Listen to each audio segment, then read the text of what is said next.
Hello, everybody. Happy Monday. I'm Jillian Sakovits, and welcome to Full-Time Review. It is presented by Amazon Business.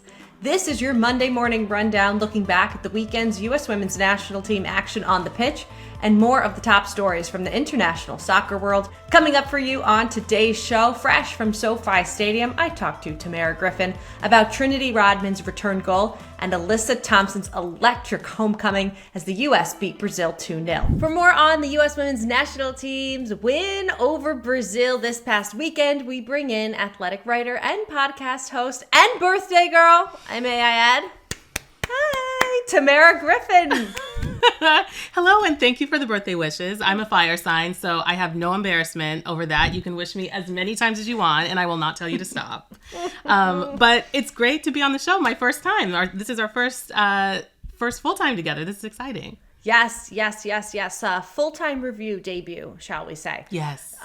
Tamerra, you were in Los Angeles. You were at SoFi Stadium. You will be covering the U.S. all week in this 2-game set against Brazil.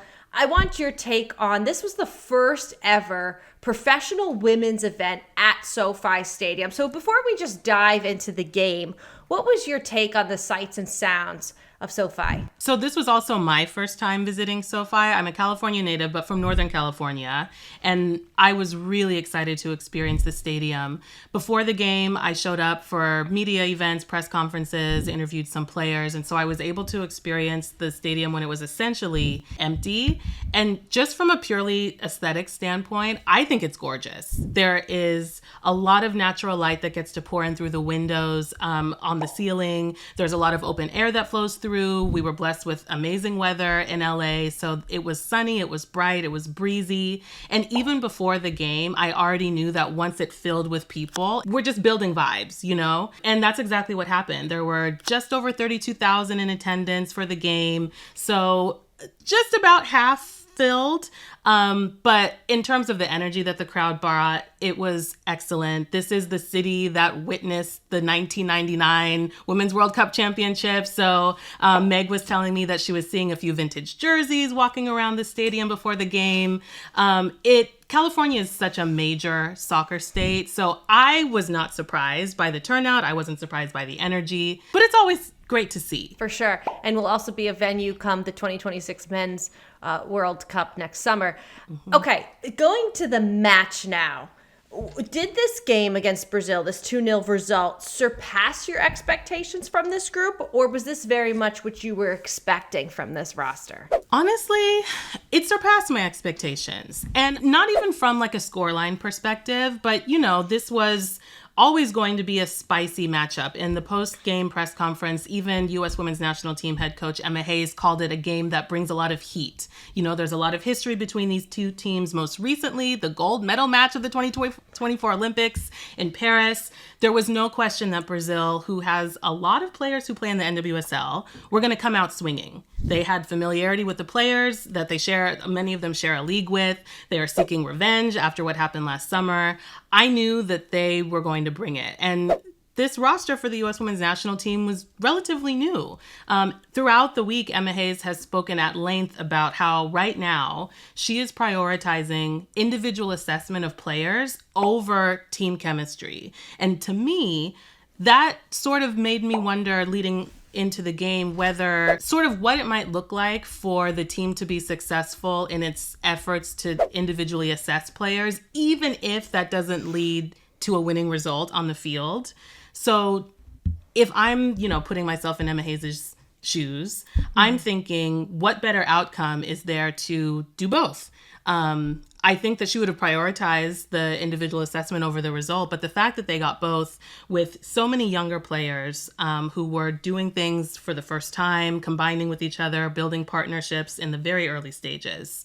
I think that the team considers this a success, both in terms of course, walking away with the win, and in terms of moving along based on Emma Hayes' plan over the next 2 years. One player that definitely has to be able to call Saturday a success was Trinity Rodman, finding the net in the first 6 minutes of the match. It was Rodman's first goal since that Olympic final. And I loved her celebration. She kind of did the ow, my back hurts. And then she flicked her ponytail a couple times.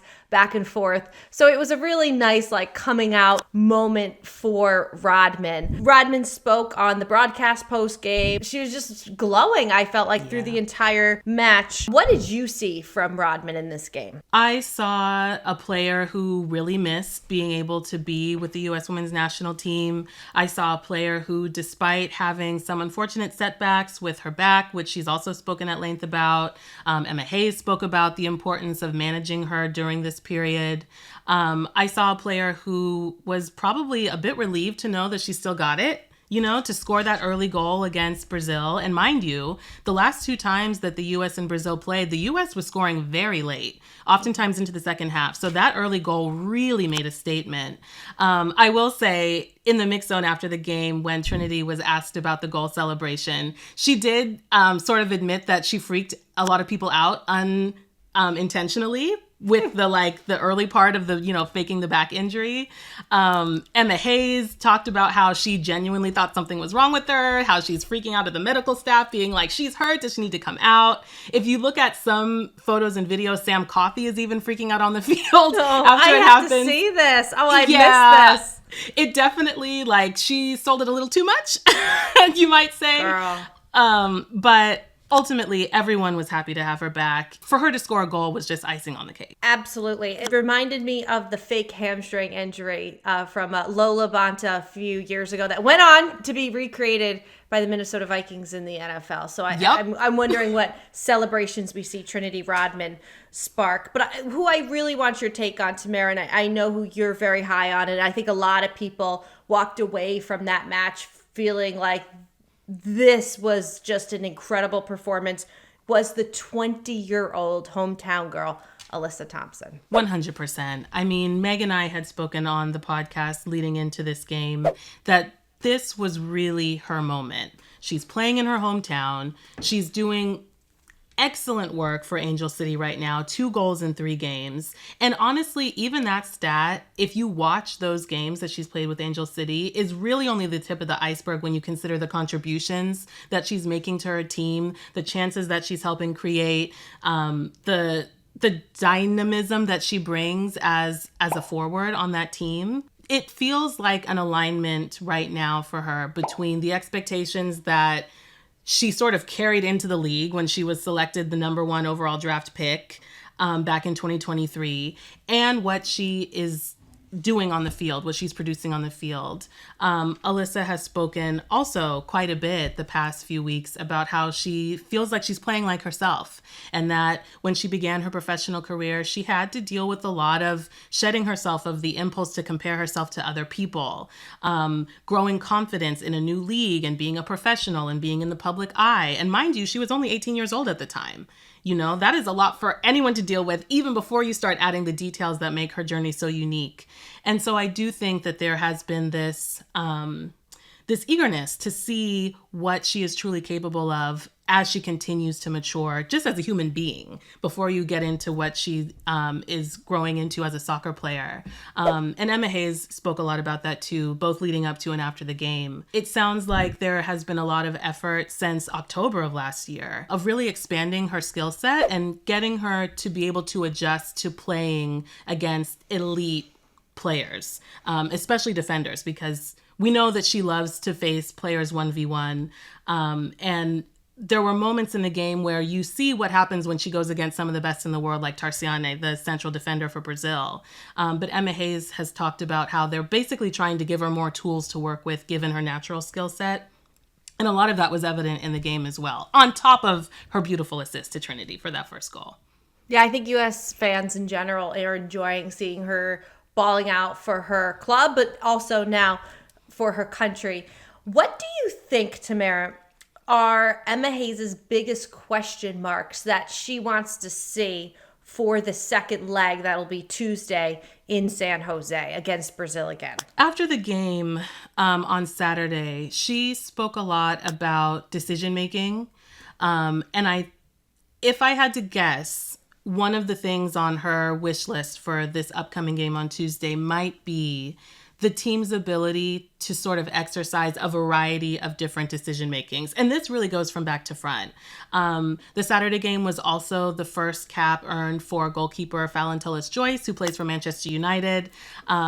She recorded her first clean sheet along with her first cap, which is exactly what you want to hear. Yeah, like an unsung hero in that game, like, because there was so much fanfare around the two we just spoke about. I don't feel like I've given her enough love, so I'm happy you're going there. Totally. I mean, it was a game of a lot of firsts. You had Avery Patterson, who also earned her first cap in the final minutes of that game. But one of the things that Hayes said, that even with Fallon, even on top of the clean sheet, is that she wants to see a wider variety of distribution choices playing out of the back. She talked about the same thing even with the midfield, knowing when to go to goal, when to enter those gray zones where you can create scoring opportunities, when to recycle the. Brazil now has a lot of tape to study. So all the more reason to be able to exercise a diversity of decision making, because this is a team that loves them a 1v1. And as we saw on Saturday, they are not afraid to get stuck in either. I'm so looking forward to Tuesday. We know Right? that you will be right back there on that beat Tuesday in Northern California. That game, 10:30 p.m. Eastern Time in San Jose, California. Tamerra, before we let you go, I would ask you what your birthday wish is, but I don't want you to blow that and give that all away and then it not happen and it be full-time's fault here. So I'll ask you, what is your biggest birthday wish for the U.S. women's national team? Ooh, that is a really good one. What would really make your day on Tuesday? And it can even be just someone having a hat trick. Something like that. Honestly, even more than a hat trick, I think, and I recognize that this is a tall order, but it is a birthday wish. Exactly. We need to be imaginative. We need to push the boundaries. I would say my birthday wish for this team, I feel like they need a goal that makes people curse. They need a goal that, like, if you're watching it at home, it makes you stand up from the couch and, like, take a lap around the living room because it was so exquisite, so delicious. All the pieces were falling into place. Everybody who touched the ball looked like they were moving with intention and confidence. And when the ball gets into the back of the net, it feels more like an inevitability than a surprise. I think once this core group, when Emma Hayes decides on who this is, but if it happens Tuesday, I'll be very happy. Once they have a goal like that, I think things are going to change pretty significantly in terms of the morale and the trajectory of this group. Who should score it? I think Alyssa Thompson. Okay. Alyssa Thompson. All right. On that note, Tamerra, happy birthday, and thank you so much. And we enjoyed you here making your full-time review debut, and we can't wait to have you back. Thank you so much. I'm going to go back to celebrating now. Time for champagne. A big thanks to Tamerra for her insights from the West Coast. But joining me now here on the East Coast is producer Theo, because Theo, you and I were texting during that game. So I want your take as well. What was your biggest takeaway from that U.S. result? Ooh, one, great to be on this side of the glass again. Love to see you. Happy US Women's National Team weekend. Loved hearing you and Tamerra talk it out. I think my major takeaway was it was a bit crunchy, wasn't it? I think Brazil came for a fight, didn't they? A bit crunchy. It was a bit crunchy. Tackle. Yeah, for a friendly. Emma Hayes, in her post game, they had to bleep out the number, but I think she mentioned on the post game the amount of fouls and kind of loved it. It was I believe high. there was 33 or 35 fouls. I want to say 33 fouls. Let's see that. I also want to talk a little bit, Theo, about some of the sights and sounds from this game. There was some fun stuff, wasn't there? Yes.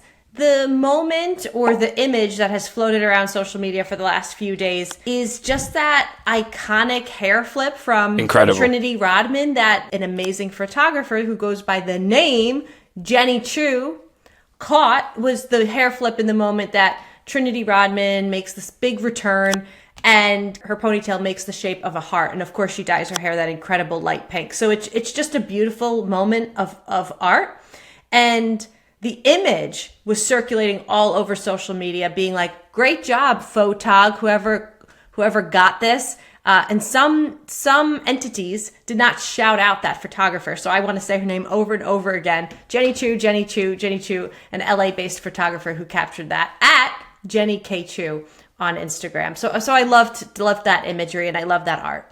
Jenny, thank you so much. You're making the game a better place. That's why we're here. We love telling stories. We love getting people like Tamerra Griffin, great writers, on the show. Mm-hmm. And, Jenny, you really helped tell those stories. And I agree that really was an iconic moment. Trin's celebration, holding her back and then flicking her pink hair and the way it hit that symbol, and you get kind of art but make it sports, sharing the Hilma F. Klimt art as well. It's sort of poetry, and it makes a friendly against Brazil feel like so much more. Quick question. What were you doing in the year of 2006?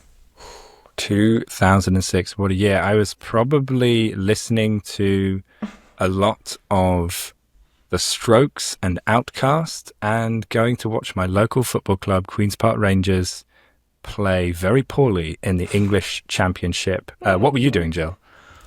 I was making questionable decisions. Questionable decisions? Yes. And save that for a different podcast. And graduating high school. Oh, amazing. Congratulations. I was graduating, yes. Yes. Why are you asking me about 2006, Jill? Okay. That was the year that African legend Noko Matlow made her debut for her South African national team. Incredible. 17 years later, 174 caps, 66 goals. The 39-year-old is hanging up her cleats. So we want to take this little moment. Round of applause, Noko. Yes. What a career. On Saturday, she went out on top with a 3-0 victory over Malawi, a Malawi team, Theo. Of course, that was without Temwa and Tabitha Chewinga, but we're giving our finger snaps, our applause, all of it to Noko. A couple more things before we really get out of here while we're talking a lot of African football, because we do have women's AFCON this summer as well, so lots to be paying attention to. For those NWSL fans looking for little African crossovers, a couple of little Racing Louisville nuggets over in that game. Linda Matalo scored a penalty in South Africa's 3-0 win over Malawi, former Racing Louisville player. And I noticed this weekend that Kim Bjorkigan, former Racing Louisville manager, is now the head coach of the Ghana national team, and he got his first win in charge of Ghana. So keep an eye on Ghana for the Women's African Cup of Nations, and a former NWSL head coach is making way down in Africa. So as always, Jill, so much to watch around the world. Theo's got his eyes on every part of this. Trying. It's a big old globe, but trying. Well, we appreciate that you help us do that, Theo. That's our show for today. We'd love to hear from you. You can email us as always, fulltime@theathletic.com, or message us on Instagram and TikTok @TA_fulltime. And did you know The Athletic has partnered with Yahoo Sports to provide free best-in-class coverage of women's sports? Check out the Women's Sports Hub at sports.yahoo.com/women-sports. My name is Jillian Sakovits. Thank you so much, as always, for listening to Full Time Review. And of course, Full Time simply would not happen without our podcast producer, Theo Lloyd Hughes, video producer, Leah Griffin, and our executive producer, Emily Olsen. We'll see you then.